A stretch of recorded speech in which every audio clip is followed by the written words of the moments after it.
안녕하세요. 김영호 회계사입니다. 자, 오늘부터 여러분들과 같이 재경관리사 강의를 진행을 하게 됐는데, 오늘은 첫 시간이니까 간단하게 우리 시험에 대해서 개요를 말씀을 드리고, 또 교재 진행하기 전에 앞서서 몇 가지 좀 사전적으로 우리가 익혀야 될 개념들이 있는데, 그 개념들부터 배운 다음에 진행을 하도록 할게요. 자, 우리 시험 같은 경우에는 세 가지로 구분이 되어 있는데, 가장 쉬운 게 회계관리 2급이고 가장 어려운 게 재경관리사요. 요거 이제 3일회계 법인에서 주관을 하고 있고, 이제 국가 공인 자격증인데, 회계관리 2급 같은 경우에는 재무회계 하나만 보지만, 재경관리사 같은 경우에는 과목도 재무회계랑 원가회계랑 그리고 세법까지 세무회계 총 3가지 보거든요. 과목도 많아질 뿐만 아니라 내용들도 각각의 과목들의 난이도도 올라가기 때문에 이 재경 쪽 그 자격증 중에서는 가장 이제 난이도가 위에 있는 자격증 중에 하나라고 보시면 될 것 같아요. 재경관리사가 제일 어렵나요?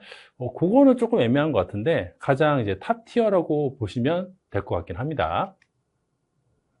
미리 말씀드린 대로 시험 과목 보시면은 재경관리사는 재무회계, 세무회계, 원가관리회계 총 3가지를 보는데 특히 또 독특한 점이 보통 우리가 이제 재무회계, 또 회계 원리라고 하긴 하지만 아무튼 이제 자격증 시험에서 회계학을 배우면 그게 이름이 뭐든 뭐 회계 원리든 재무회계든 이름이 어떠하든 간에 보통은 K갭을 배우거든요. 회계 기준이 크게 2가지가 있는데 국제 회계 기준이 있고 우리나라가 직접 만든 일반기업 회계 기준이 있어요. 근데 보통은 일반기업 회계 기준을 K갭이라고 부르고 보통은 그 K갭을 가지고 강의가 진행이 되고 시험도 K갭으로 봐요. 그런데 이 재경관리사의 재무회계는 국제회계 기준으로 시험이 진행되거든요. 이것도 상당히 독특한 측면이라고 보시면 됩니다. 아무래도 3일회계 법인에서 시험을 주관하다 보니까 그렇게 국제회계 기준을 적용하고 있는 것 같습니다. 그러다 보니 우리 상장사 같은 경우에는 실제 실무에서 국제회계 기준을 적용해야 되거든요. 비상장사들 같은 경우에는 K갭이면 충분하지만 상장사 같은 경우에는 IFRS, 국제회계 기준을 적용해서 회계 처리를 해야 되기 때문에 재경관리사를 취득을 하시면은 아무래도 상장 기업들이 상당히 선호하는 자격증이 된다고 보시면 될 것 같습니다. 뭐 나머지 내용들은 크게 강의에서 말씀드릴 내용들은 아닌 것 같고 천천히 보시면 될 것 같고 우리한테 중요한 건 뭐다? 과목별 점수 70점 돌파하면은 합격입니다. 그러니까 우리 시험은 100점 만점 노리는 건 아니고 70점만 넘어가면 되니까 공부를 하실 때도 물론 내가 뭐 수석 합격을 하겠다 하면 모르겠지만 그냥 합격이 목표다라고 생각하시면은 대략 80점 정도를 목표로 공부를 하시는 게 가장 효율이 좋지 않을까라고 생각을 해요. 나머지는 넘어갈게요. 그리고 이 회계 공부할 때 항상 유념해야 될 거 잠깐 강의 시작 전에 잔소리 잠깐만 하고 가자면은 보통 이제 회계 교재 같은 경우에는 이게 이 순서대로 쭉 읽히지가 않는다는 게 많이 괴로운 점이에요. 그냥 소설책을 읽듯이 쭉 읽어 나가면은 좋겠는데 이게 읽다가 툭툭툭 걸리고 이해가 안 되고 괴롭고 이제 그런 모먼트들이 있거든요. 왜 그러냐? 그게 뒤에서 배울 내용이 갑자기 앞에서 툭 하고 튀어나옵니다. 그러면 나중에 자세하게 배울 개념들이라서 복습을 할 때는 괜찮은데 아직 안 배운 게 갑자기 앞에서 툭 튀어나오는데 그 새롭게 튀어나온 개념에 대해서는 설명이 안 되고 또 이제 다른 얘기가 진행이 되니까 이게 이해가 잘 안 되는 거죠. 근데 이제 물론 한 바퀴를 다 돌고 나면 이제 나중에 복습할 때는 이해가 되니까 이제 그런 부분은 쉬운데 이 공부하는 학생들 입장에서는 어때요? 이 수험생들, 학생들 입장에서는 깔끔하게 이해가 되고 넘어가는 게 속이 후련하거든요. 이제 그런 관점에서는 조금 내가 반드시 모든 걸 이해해야지만 넘어갈 수 있다. 그래야지만 속이 후련하다 하시는 학생분들 같은 경우는 좀 괴로운 과목이 될 수가 있어요. 그러니까 처음에는 좀 마음을 편히 먹는 게 중요하다고 생각을 하고요. 그럼 왜 그렇게 교재를 짜놨냐? 그렇게 안 하고 순서대로 읽히게 뒤에서 나올 내용이 앞에 튀어나오지 않게 자세하게 세심하게 교재를 쓰면은 교재가 무진장 두꺼워집니다. 지금도 우리 교재 상당히 두꺼운 편인데 그거를 이제 그렇게 차분하게 소설책처럼 읽기 편하게 만들면은 교재 두께가 2배, 3배 될 거라서 그렇게 할 수는 없고요. 이제 교재를 그렇게 작성해 놓은 것은 이거는 여러 번 읽어 보라고, 즉 다회독을 전제로 대부분 교재가 작성이 돼요. 우리 교재만 그런 건 아니고 대부분 거의 모든 99.99% 회계 교재가 특성이 그러합니다. 어쩔 수가 없어요. 그래서 우리가 회계학을 배울 때는 내가 이거 첫 번째 강의를 들어서 첫 번째 이걸 읽어서 온전하게 이해되겠다라는 기대를 완전히 접으시는 게 좋아요. 이건 무조건 2번, 3번 복습을 전제로 만들어진 교재 구성이구나 라고 생각을 하시고 강의를 진행하셔야 됩니다. 아시겠죠? 그래야 마음이 편해요. 그리고 회계를 보통 이제 기업의 언어라고 하는데, 제가 이제 이런 자격증 강의 말고 기업에도 강의를 많이 나가는데, 특히 이제 승진시험 같은 거 볼 때 심사위원으로 나가서 강의도 하고 문제 출제도 하고 그래요.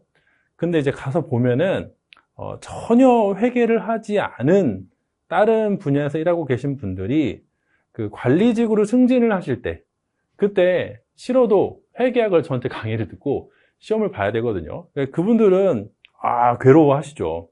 예를 들어 이제 엔지니어 계통에서 이공계 계통에서 일을 하시던 분들도 관리직이 되는 순간 한 번 더 배우지 않았던, 이 현장에서 볼트 조이고 수리하고 전기 배선 공사하고 그런 일을 했던 사람인데 한 번도 회계학을 배운 적이 없는데 중간 관리직이 되기 위해서는 회계학을 배워야 된다고 시험을 보고 있으니 얼마나 괴롭겠어요. 근데 그걸 왜 그렇게 시키느냐?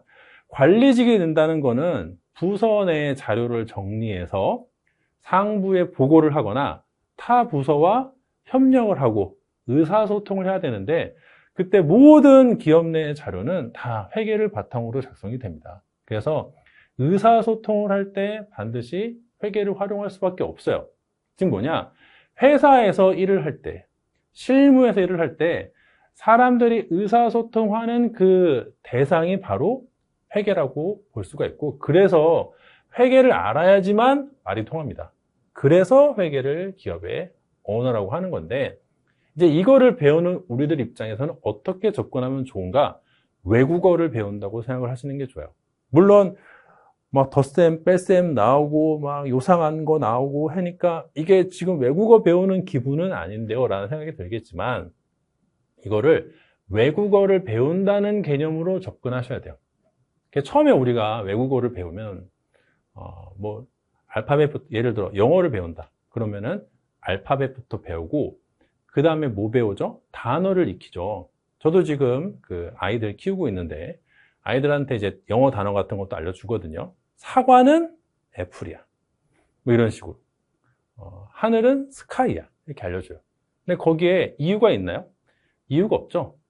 사과가 애플이라고 하는 거는 그냥 미국 사람들이 영어로 쓸 때 우리가 사과라고 부르는 과일을 애플이라고 부르니까 그냥 그게 단어가 서로 연결이 되는 거잖아요. 거기 이유가 없어요. 사과가 왜 애플일까? 고민하면 쓸데없는 고민이 됩니다. 마찬가지로 회계도 여러분들이 처음에 회계를 접하시면은 이게 왜 이럴까라고 고민을 하실 필요가 전혀 없는, 이유가 없는 약속들이 존재합니다. 외국어 배울 때 알파벳 배우고 단어 배우는 것처럼 우리가 회계를 배울 때는 이런 거는 마치 외국어의 단어를 그냥 받아들이는 것처럼 요게 요거구나라고 우리가 그냥 익히는 것처럼 약속이 없는 이유니까 그냥 그런갑다 하고 받아들이실 게 있어요. 아시겠죠? 외국어 문법 같은 것도 그렇잖아요. 외국어 문법 배우는데 이유에 대해서 고민하지 않잖아요. 마찬가지로 보시면 되고, 그렇게 이유가 없는 약속들을 먼저 1차적으로 익힌 다음에 거기를 바탕으로 이제 응용을 할 때 그 이유가 없는 약속들의 응용, 이유가 없는 약속들끼리 서로 관계 맺어짐을 나중에 2차적으로 배우시면 돼요. 그러니까 1차로는 암기를 하고 내가 암기를 한 이유가 없는 약속들을 바탕으로 그 위에서 이해를 하시면 됩니다. 그러니까 통짜로 암기를 해야 될 건 아니고, 그렇다고 전부 다 이해할 필요도 없어요. 이해할 수 있는 것도 아니고요. 예를 들어 우리 뒤에서 배우겠지만, 바로 이어서 배우겠지만, 차변이 왼쪽에 오는 거 이유 없습니다.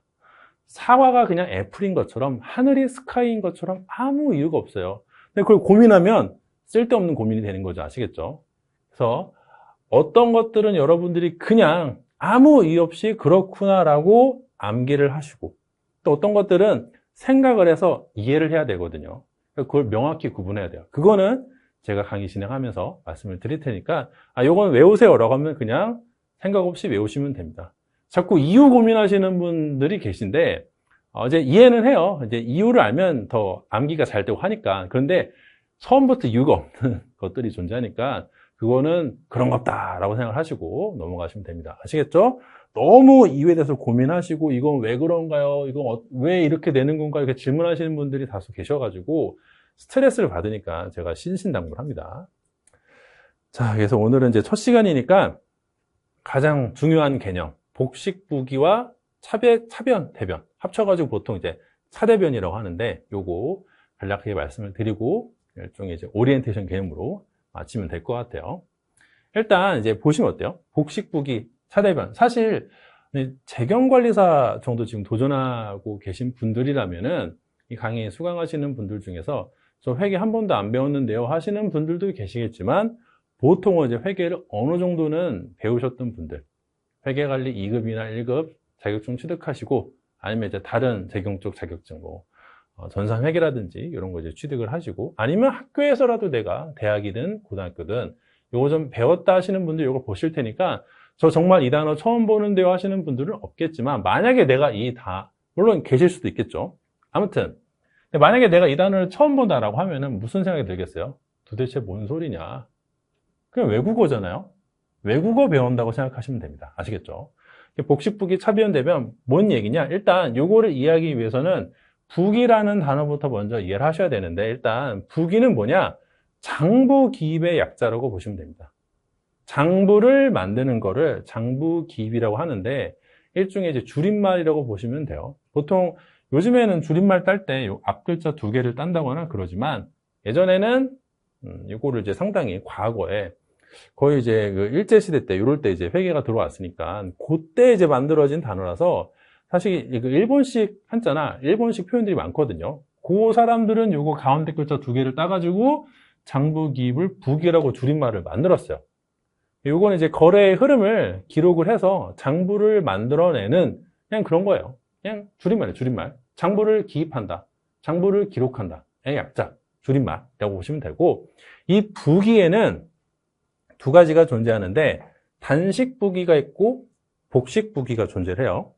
그 중에서 우리는 이제 복식부기를 할 겁니다. 일단 복식부기를 이해하기 위해서는 먼저 단식부기부터 이해를 해야 되는데 단식부기는 한마디로 얘기를 하면은 뭐 어렵게 학술적으로 정의할 수도 있겠지만 간단하게 얘기를 하자면은 금액을 한 번만 적는 거예요. 보통 이제 우리가 단식이다, 복식이다 이런 말 어디서 많이 쓰냐면은 올림픽 같은 거 보면은 배드민턴 경기나 테니스 경기 보면 단식 경기가 있고 복식 경기가 있죠.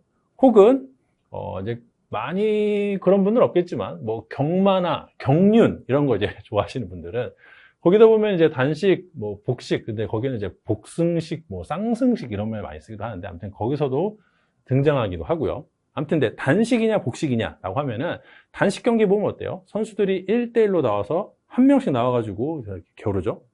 복식 경기는 2명씩 나와서 겨룹니다. 즉 뭔가 단식이라고 하면은 하나, 복식이라고 하면 둘 이런 느낌이 있는데 단식 부기는 장부기입을 단식으로 한다는 얘기인데 뭔가 한 번이란 거잖아요. 그 한 번이 뭐냐? 금액이 한 번만 등장한다는 뜻이에요. 그래서 단식 부기라 그러면은 금액을 한 번만 적는 걸 얘기를 하고 가장 대표적인 게 가계부입니다. 이 가계부는 뭐 기본적으로 우리가 그 초등학교 교육만 받더라도 한 번 정도는 다 써보라고 하잖아요.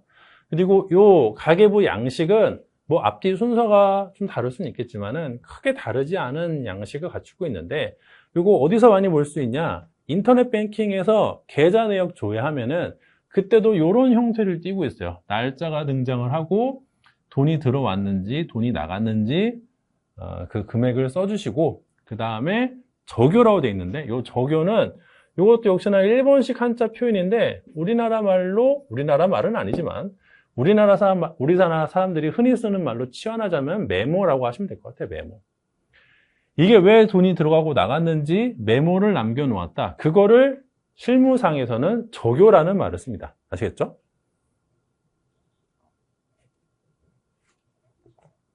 그래서 이 가계부 같은 경우에는 장점이 특별히 배우지 않아도 바로바로 해석이 돼요. 예를 들어 2001년 1월 2일 돈이 55,500원 출금되었다. 왜? 의류를 구입하기 위해서. 이거 제가 이 표 양식에 대해서 길게 설명하지 않고 바로 해석을 해드렸는데도 여러분들이 고개가 끄덕끄덕 되어지죠. 왜? 한 번 정도 다 만들어 봤으니까.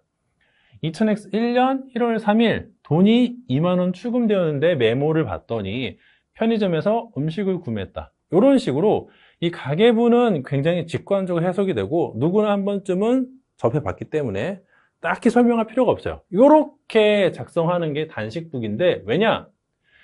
1월 2일에 돈이 55,500원 출금이 되었어요. 몇 번 등장해? 그 금액이 한 번 등장합니다. 1월 3일 날 돈이 2만원 출금되었는데 금액이 몇 번 등장해? 한 번 등장해요. 간단하죠? 그럼 복식부기는 두 번 등장하나요? 네, 두 번 등장합니다. 아무튼 이 단식부기는 이해하기 쉽다는 정말 큰 장점이 있고 누구나 직관적으로 작성하고 해석할 수 있다는 정말 큰 장점이 있지만 문제점이 두 가지가 존재해요. 일단 첫 번째, 거래에 한 가지 측면만 고려할 수 있습니다. 거래에는 다른 측면들이 있나요? 네, 다른 측면들이 있어요. 근데 그거를 고려하기가 어려워요.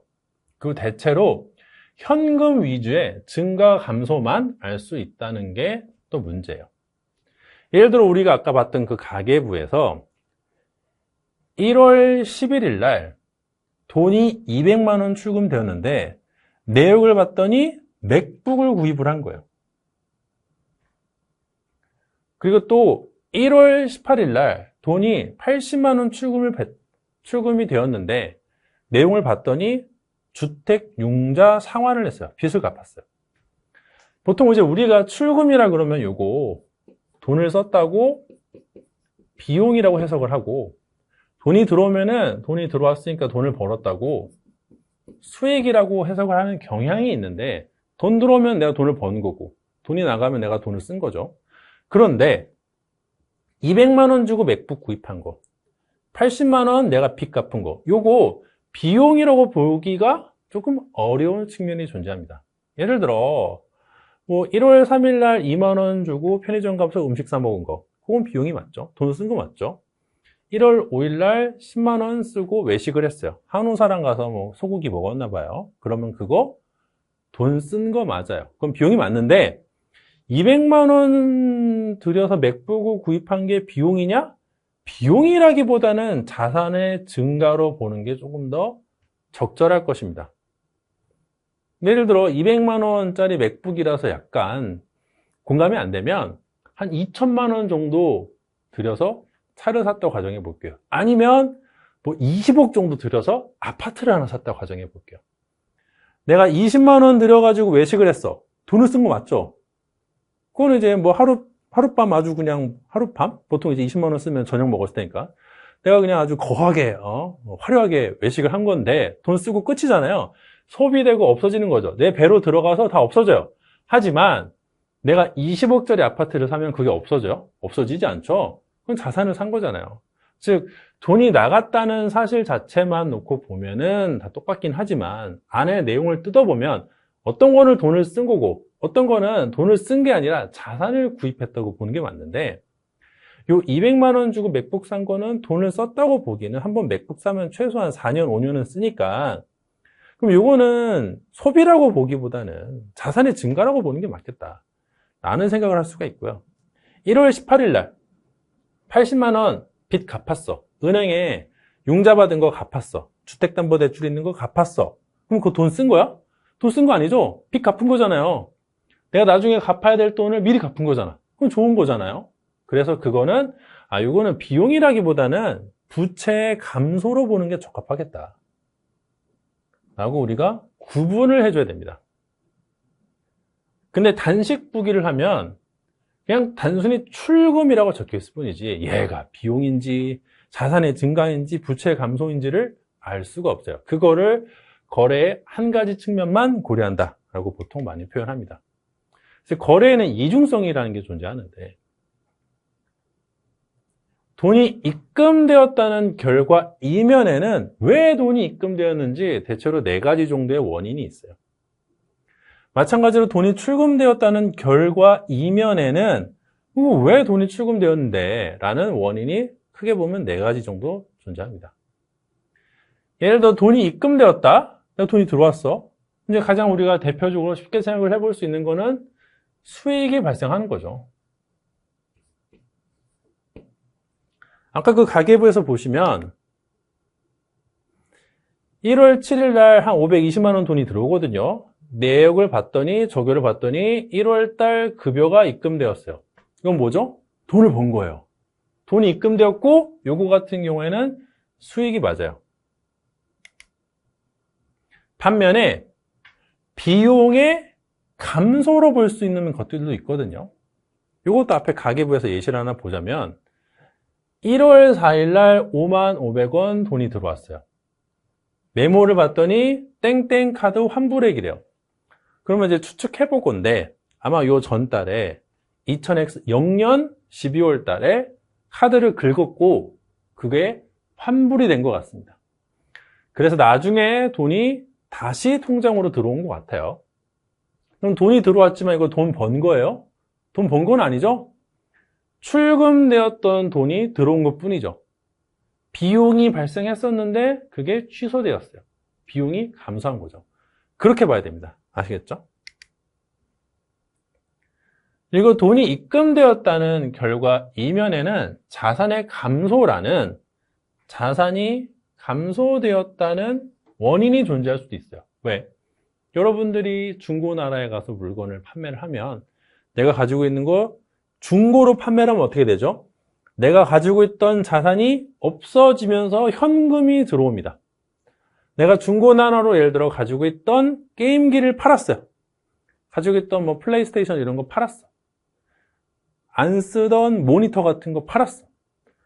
그러면 내 물건은 사라지지만 돈은 들어오겠죠? 그렇게 보시면 돼요. 돈이 입금됐다는 거는 자산의 감소다. 혹은 부채의 증가로 볼 수 있습니다. 내가 은행 가서 돈 빌리면 어떻게 돼요? 부채가 증가하죠? 내가 아파트 사려고 주택담보대출을 한 5억 받았어요. 그러면 돈이 5억이 통장에 꽂힙니다. 근데 그 돈 번 거예요? 아니죠. 은행에 갚아야 될 부채가 생긴 거예요. 그렇게 보시면 됩니다. 이해되시죠? 돈이 출금된 건 그걸 거꾸로 뒤집으시면 돼요. 그래서 보통 이쪽을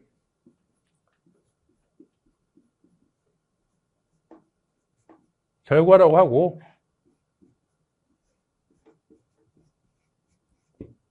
이쪽을 원인이라고 하는데 돈이 입금되었거나 돈이 출금되었다는 결과 이면에 크게 보면 4가지 정도의 원인이 있다라는 거를 거래의 이중성이라고 합니다.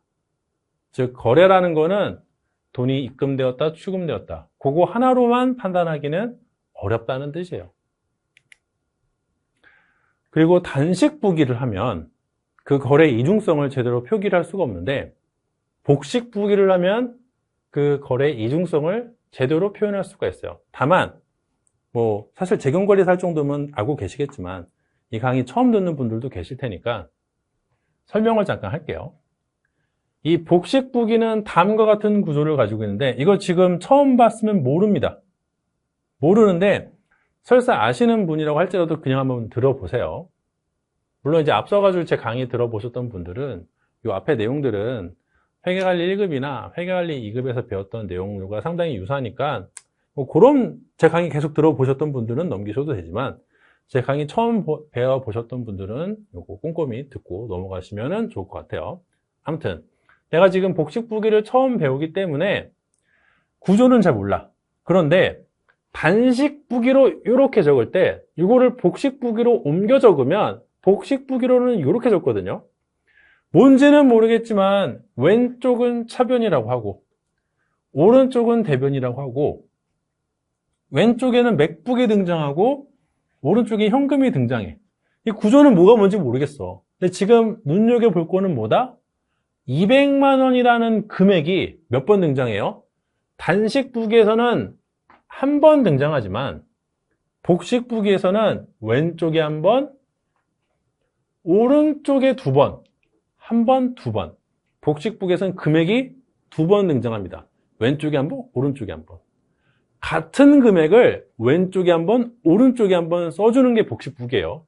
금액이 한쪽에 각각 한 번씩 두 번 등장합니다. 그래서 복식부기라고 하는 거예요.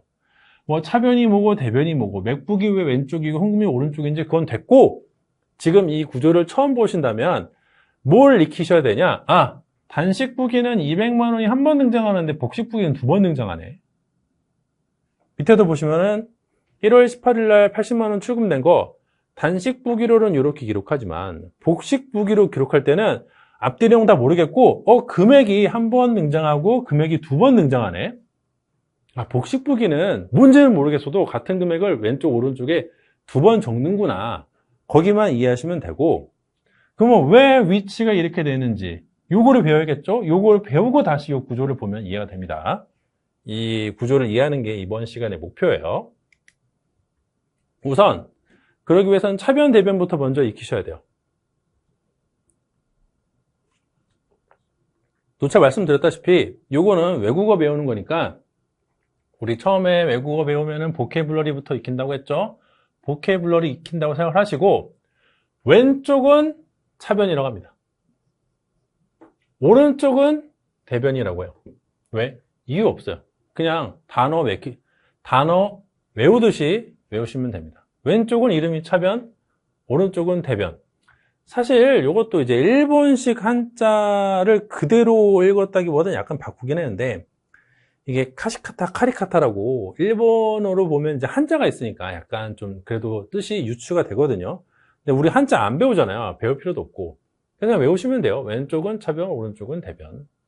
그리고 자기 자리라는 게 존재하는데, 자산은 자기 자리가 왼쪽이고요. 부채랑 자본은 자기 자리가 오른쪽이에요. 또 비용은 자기 자리가 왼쪽이고 수익은 자기 자리가 오른쪽입니다. 이것도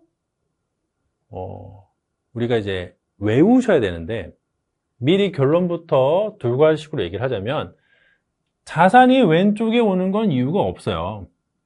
자산이 왼쪽에 일단 오면 얘가 기준이 되어서 나머지 것들이 자기 자리가 강제로 배정이 됩니다. 자산이 왼쪽에 있는 거는 이유가 없지만 부채, 자본, 수익, 비용이 이렇게 위치해 있는 거는 이유가 있어요. 아시겠죠? 이제 그거부터 배운다고 보시면 돼요. 일단 어쨌든 최종적으로 이걸 다 외워야 되는데, 외울 때 뭘 외워야 되냐? 왼쪽 이름이 차변이고 오른쪽 이름 대변이고 자산은 왼쪽에 온다. 여기까지만 외우시면 됩니다. 나머지는 우리가 이해를 하시면 돼요. 일단 좀 끊어서 자산, 부채, 자본 세 가지만 먼저 보도록 할게요. 여기서 자산이라고 하는 거는 보통은 내가 소유하고 있는 것을 얘기를 합니다. 뭐 정확히 학술적으로 표현하자면 내가 통제하고 있는 것, 나한테 위험과 효익이 있는 것, 이런 거를 자산이라고 하지만 처음이니까 그냥 간략하게 내 거, 내가 소유한 거, 나한테 소유권이 있어가지고 내가 사용하고 싶으면 사용하고 내가 팔고 싶으면 팔 수 있는 거를 자산이라고 해요. 그리고 자산이 왼쪽에 존재하면 이건 이유가 없다고 그랬죠? 맨 처음 회계를 만든 사람이 자산을 왼쪽에 배치를 했어요. 만약에 그 사람이 자산을 오른쪽에 배치를 했으면 나머지 것 다 위치가 바뀌었을 거예요. 근데 뭐 그건 지나간 과거 일이고, 거의 중세시대부터 유럽에서 자산을 왼쪽에 두기로 약속을 했거든요. 그럼 자연스럽게 이 반대쪽에서는 그럼 그 자산을 누구 돈으로 샀는지를 설명하기 위해서 부채와 자본은 무조건 자산 반대쪽에 옵니다. 자산이 내가 소유한 것이라면 부채랑 자본은 그 자산을 누구 돈으로 샀는지 설명해 준다라고 생각을 하시면 됩니다. 당연히 이름에서 알 수 있듯이 이 부채는 남의 돈이고 자본은 내 돈이거든요. 뭔 소리냐? 예시를 하나 들어보도록 할게요. 예를 들어 내가 5억짜리 집을 하나 산다고 가정을 해보면 두 가지 케이스 정도를 생각해 볼 수가 있는데, 첫 번째, 내 돈은 3억 있고 은행 대출 2억을 받아서 5억짜리 집을 사는 경우가 있어요. 그럴 때는 어쨌든 내 거는 뭐야? 내가 가진 아파트, 내가 가진 집 얼마짜리야? 5억짜리야. 그러면은 왼쪽에 자산에는 5억을 기재합니다. 그리고 반대쪽에서 이 5억짜리 아파트를 누구 돈으로 샀는지를 설명을 해주는 거예요. 그때 남의 돈은 2억이고 내 돈은 3억이다. 이렇게 표현해 주는 겁니다. 반대로 전부 다 내 돈으로 샀다면 자산 5억이라고 적는 건 똑같은데 남의 돈은 없어요. 내 돈은 5억 원이에요. 이렇게 적어줄 수 있는 거예요. 그러면은 이게 A라는 사람이고 이게 B라는 사람이라면 누가 돈이 많은 사람이에요? 똑같은 아파트를 가지고 있지만 누가 더 재무 상태가 좋다고 얘기할 수 있죠? 당연히 B가 더 재무 상태가 좋다고 얘기할 수가 있습니다. 똑같은 아파트 5억이지만 B는 다 자기 돈으로 산 거잖아요. 그 아파트 팔면 그거 온전히 다 자기 거야. 반면에 A는 자기 돈 3억이 있긴 하지만 2억만큼은 남의 돈이 있죠. 이 아파트 팔고 나면 2억은 갚아야 돼. 빚이 있는 거예요. 누가 더 재무 상태가 좋다? B가 더 재무 상태가 좋습니다. 즉 이렇게 왼쪽과 오른쪽에 나눠서 적어 놓으면 우리가 이 복식부기를 이해하고 자산부채 자본이 왜 이렇게 정렬이 되어 있는지 이해를 한 상태에서 보면 직관적으로 요거보다는 요거가 재무 상태가 좋구나.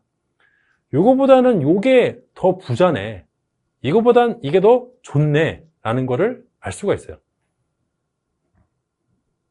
그냥 아파트 5억짜리 있다 하고 끝이 아니라 그 5억짜리 아파트를 누구 돈으로 어떻게 샀는지를 알 수 있는 게 복식부기의 장점이라고 보면 됩니다. 즉 이렇게 왼쪽에 있는 자산을 누구 돈으로 샀는지 설명하기 위해서는 필연적으로 부채와 자본은 이 왼쪽의 반대편인 오른쪽에 위치할 수밖에 없습니다. 만약에 최초의 회계를 만든 사람이 자산을 오른쪽에 배치했다면 부채랑 자본이 자기 자리가 왼쪽에 됐을 거예요. 근데 그렇지 않았고 결과적으로 이렇게 됐습니다. 아시겠죠?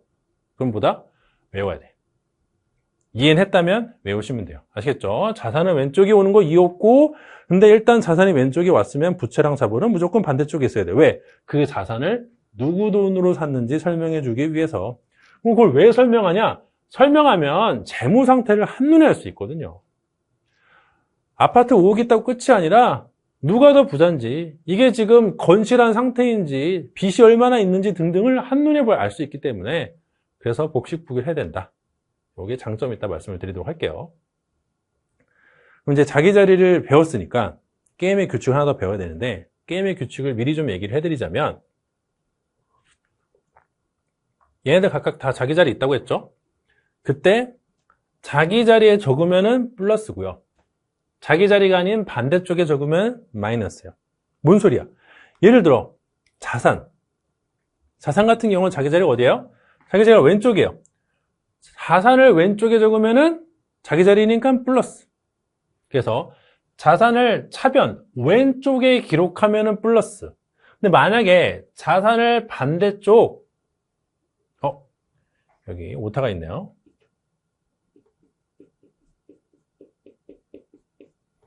자산을 반대쪽 오른쪽 대변에 적어주면 뭐다? 마이너스입니다. 아시겠죠? 왜? 자기 자리가 왼쪽이니까 왼쪽에 차변에 적어주면 플러스, 오른쪽에 적으면 마이너스예요. 그냥 게임 규칙이 그래요. 반대로 부채 같은 경우에는 자기 자리가 어디야? 대변이죠? 오른쪽이죠? 그래서 부채를 오른쪽에다 적으면 플러스고요. 부채를 반대쪽, 왼쪽, 차변에다 적어주면은 마이너스입니다. 이해되시죠? 이거는 뭐 외우긴 해야 되는데 부채를 대변에 적으면 플러스다 이렇게 암기를 하시면 곤란해요. 암기도 잘 안 되고 그냥 원리를 기억하시면 됩니다. 원리는 뭐다? 자기 자리에 적으면 플러스, 반대쪽에 적으면 마이너스. 요거 원리 기억하시면 돼요. 그럼 충분합니다. 아시겠죠? 그래서 아까 봤던 회계 처리를 다시 보면 이제 우리가 복식부기 기초적인 걸 배웠으니까 이해가 되거든요. 자, 이거 다시 구조를 보면 1월 11일 날 돈이 200만 원 출금이 되었는데 메모를 봤더니 맥북을 샀대. 그러면 현금은 감소하고 맥북이라는 자산이 증가하겠죠? 그거를 표현해 주시면 돼요. 우리 처음이라서 자리 아직 못 외웠으니까.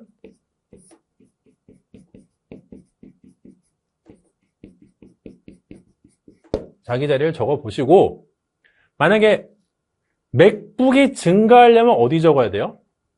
왼쪽에 적어야 돼요. 왜? 얘는 자산이니까. 자산이 증가하기 위해서는 왼쪽에 적어줘야 됩니다. 반대로 현금이 감소하기 위해서는 현금은 당연히 나의 자산이겠죠? 사람들이 다 좋아하는 게 현금이잖아요. 돈. 다들 돈 좋아하잖아요. 당연히 현금은 자산이고요. 현금이 감소한다고 기록을 하기 위해서는 자기 자리의 반대편인 오른쪽에 적어야 됩니다. 그래서 현금을 이렇게 오른쪽에다가 대변에 적으면 자산이 감소한다는 뜻이에요. 그럼 왼쪽에 맥북 200만 원 적고 오른쪽에 현금 200만 원 적으면 요거를 복식부기를 배운 사람은 어떻게 해석할 수 있다? 아, 맥북이라는 자산이 200만 원어치 증가했고 현금이라는 자산이 200만 원어치 감소했구나. 무슨 얘기야?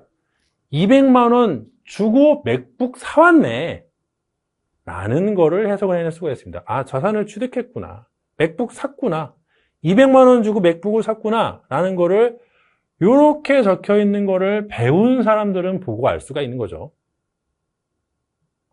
물론 이렇게 단식부기로 적어 놓으면 복식부기를 배우지 않더라도 직관적으로 돈 나갔고 맥북 샀구나, 200만 원 주고 맥북 샀구나 라고 알 수가 있는데 굳이 이 왼쪽에 차변 오른쪽에 대변 이러한 이름을 쓰면서 요 일본식 한자를 좀 변형시킨 이상한 이름을 쓰면서 왜 이렇게 적느냐? 거래의 이중성을 표현할 수 있어요. 어떤 이중성? 돈이 감소되었다는, 현금이 감소되었다는 결과를 기록함과 동시에 왜 이 현금이 감소되었는지 원인을 함께 표기할 수가 있는 거죠. 거래의 이중성을 우리가 쉽게 기록할 수가 있습니다. 이렇게 단순히 출금이라고 적혀 있으면 이거는 그냥 결과만 적혀 있는 거예요. 물론 별도로 메모를 남겨놓긴 하지만 한 번이라도 가계부를 만들어 보신 분들은 아실 텐데 돈이 나갔을 때 그 돈이 왜 나갔는지 우리가 별도로 또 이걸 카테고리를 구분해야 되잖아요. 요즘에 이제 그 은행 어플이나 아니면 이제 신용카드 어플 보면 요거를 이제 좀 AI가 자동으로 구분해 주기 시작을 했던데 예를 들어 뭐 이게 외식 비용이 있고 의료 구입 비용이 있고 교육비가 있고 의료비가 있고 뭐 이렇게 다른 뭐 여러 가지 카테고리가 나눠지죠. 그거를 사람이 예전에는 수동으로 나눠줬어야 됐어요. 최근에는 또 AI가 해주긴 하지만 뭐 그 AI가 나눠준다고 그게 내 입맛에 딱 맞게 데이터가 구분되는 것도 아니잖아요. 라는 말은 뭐냐? 단식부기로 적어놓으면 손이 더 가요. 나중에 이게 손이 많이 가. 그리고 단식부기로 적으면 또 어떤 문제가 있냐? 가계부 쓰면서 제일 꼬이는 경우가 뭐냐면 신용카드를 쓰는 케이스입니다. 신용카드 쓰면 어떻게 되죠? 한 달 동안 여러 번 긁고 다닌 게 나중에 돈이 한꺼번에 출금이 되거든요. 그러면 내가 외식한 날, 내가 편의점 가서 음료수 사 먹은 날, 내가 어디 가가지고 뭐 쇼핑한 날이랑 실제로 돈이 빠져나가는 날이 달라져요. 내가 가계부를 열심히 쓰고 싶어도 이게 현금이 나가는 흐름과 어긋나니까 가계부를 쓸 때 되게 애매해지거든요. 돈은 한꺼번에 튀어나가는데 예를 들어 이번 달 카드비가 200만 원이야. 그럼 200만 원이 한꺼번에 사라지는데 그럼 200만 원을 그날 하루에 썼냐? 그건 아니거든. 여러 번 나눠 썼잖아요. 그러면 단식부기로 이 가계부 쓸 때 현금의 흐름을 따라가야 될지 아니면 내가 카드 긁은 그 일자를 따라가야 될지 되게 애매해집니다. 그래서 가계부 쓰고 나서 통장이랑 금액이 안 맞는 경우 되게 많거든요. 왜? 이게 실제 카드 긁은 날이랑 돈 빠져나간 날이 다르니까.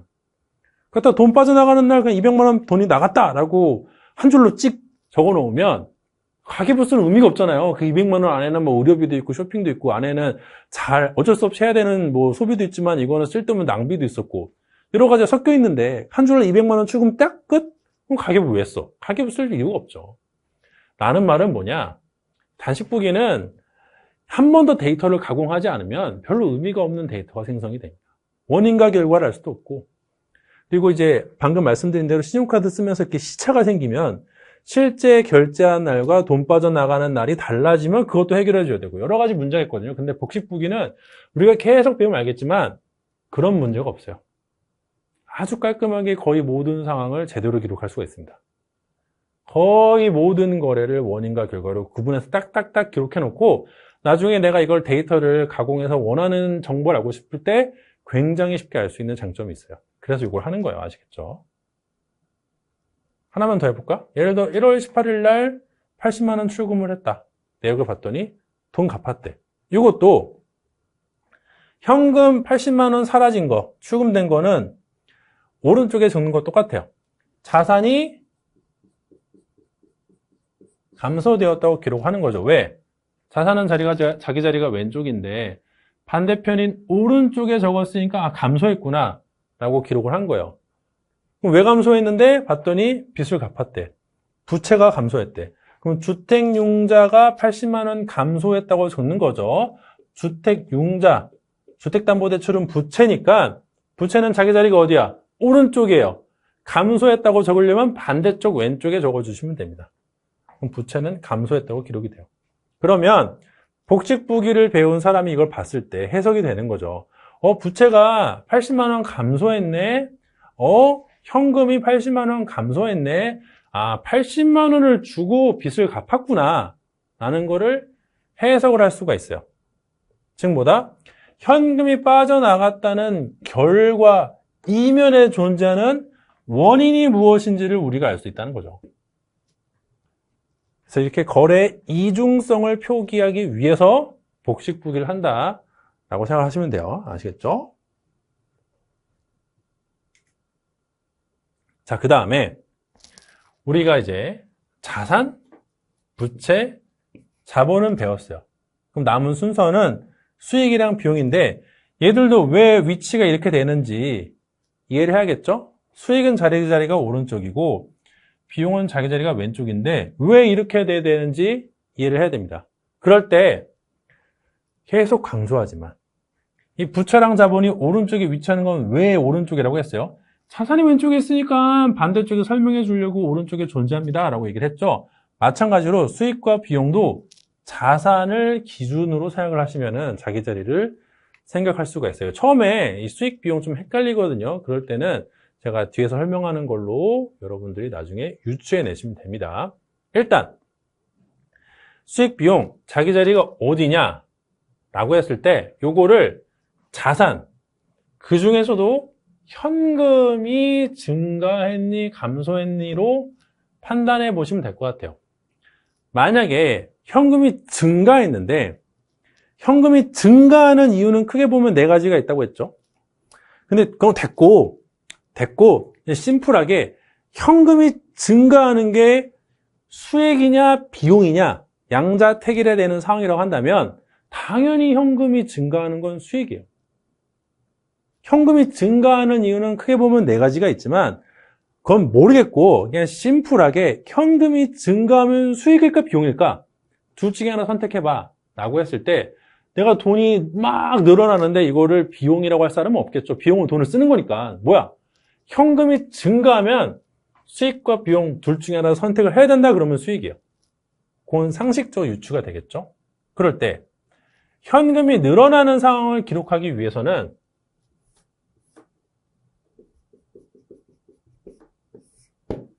자산은 어디 적어야 돼? 자산은 왼쪽에 적어야 돼요. 이렇게 적어야 자산이 증가하는 거예요. 그러면 반대쪽에도 우리 복식북이라는 거는 100원, 100원, 왼쪽, 오른쪽 같은 금액을 적어야 된다고 했죠. 현금이 증가하면은 현금이 증가한다고 기록하기 위해서는 왼쪽에는 현금이라는 계정이 자리를 차지하니까 반대쪽이 수익이 될 수밖에 없는 거예요. 자기 자리가 오른쪽이 됩니다. 자연스럽게. 얘가 증가할 때 반대편에 적기 위해서는 자기 자리가 오른쪽일 수밖에 없어요. 현금이 증가할 때 반대쪽이 무엇이냐? 수익이다. 그렇게 판단하시면 됩니다. 반대로 만약에 현금이 감소해. 어쨌든 현금은 자산이니까 현금이 감소하는 상황을 기록하기 위해서는 오른쪽에다가 기록을 해야 돼요. 그럼 이건 뭐다? 자산이 감소하는 거. 왜? 자산 자기 자리가 왼쪽이니까 현금이 감소한다고 기록하기 위해서는 오른쪽에 적어야 돼요. 오른쪽에 적어야 자산이 감소한다고 기록할 수 있어요. 그럼 반대편은 자연스럽게 뭐가 된다? 얘는 비용이 될 수밖에 없습니다. 비용은 왼쪽이 자기 자리가 될 수밖에 없어요. 자산이 감소한다고 오른쪽에 적어줄 때 그 반대편이 뭐냐? 비용이다. 현금이 감소할 때 수익이냐 비용이냐 양자택일을 해라? 그럼 비용이죠. 그럼 현금을 감소한다고 적기 위해서는 오른쪽에 적어야 돼. 그럼 반대편이 뭐가 돼야 돼? 반대편이 비용이 돼야 돼요. 그래서 비용은 자기 자리가 왼쪽이에요. 그렇게 생각을 하시면 돼요. 아시겠죠? 자, 그럼 우리는 거의 1시간 내 시간에 앞에 이제 강의 그 개요 짠 거 빼면은 대략 한 30분, 40분 만에 회계에서 가장 기초적인 개념이라고 할 수 있는 차변, 대변, 그리고 복식부기의 원리에 대해서 다 배웠습니다. 아시겠죠? 이게 끝이에요. 간단하죠? 요거 설명을 해드렸는데, 그럼 그 다음 남은 일은 뭐냐? 암기를 하셔야 됩니다.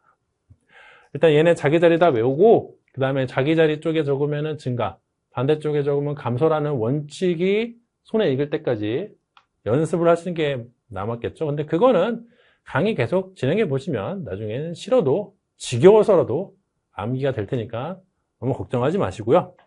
그 다음 이제 배워야 될 개념이 유량, 저량인데 이거는 잠깐 쉬었다가 다음 시간에 이어서 진행하도록 할게요. 수고 많으셨습니다.